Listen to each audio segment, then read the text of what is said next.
এটা কাঁচা কলা, কাঁচা কলার পেপসি ভাজি হবে। এটা কেটে রাখা হলো, এখন লবণ দিয়ে সিদ্ধ করা হবে। এটা আগে বলছি, লঙ্কা, জিরা, ধনে গুঁড়ো, লবণ, হলুদ সব দিয়ে এটা মেরিনেট করে রাখলাম, একটু পরে ভাজবো।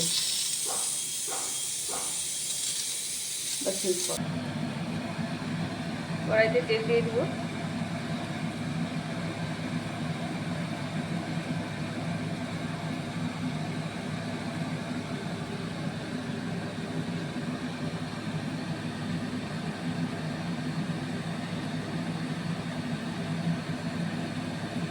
বেশি তেলই মাখা হয়ে গেছে। এটা ম্যারিনেট করা ছিল, 10 মিনিট হয়ে গেল।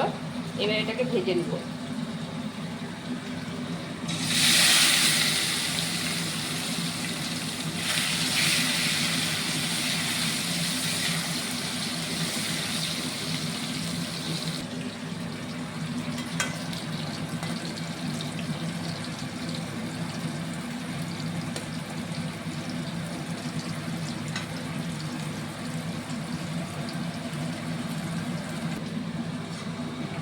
এটা হয়ে গেছে, একে একে এভাবে সব কিছু ভেজে নেব।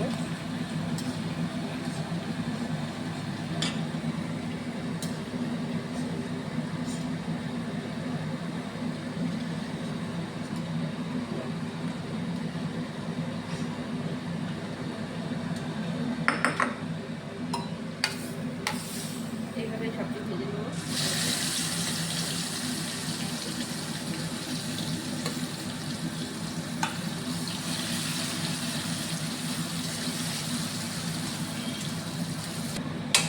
ভাজা কমপ্লিট।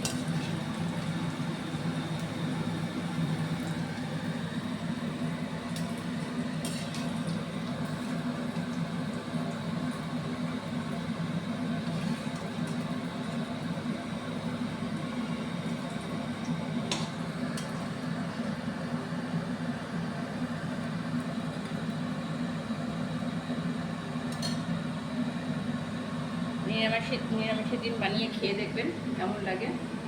খেয়ে দেখে বলবেন, লাইক, কমেন্ট, শেয়ার করবেন। না বললে তো বুঝতে পারবো না কেমন লাগে, খেয়ে দেখবেন।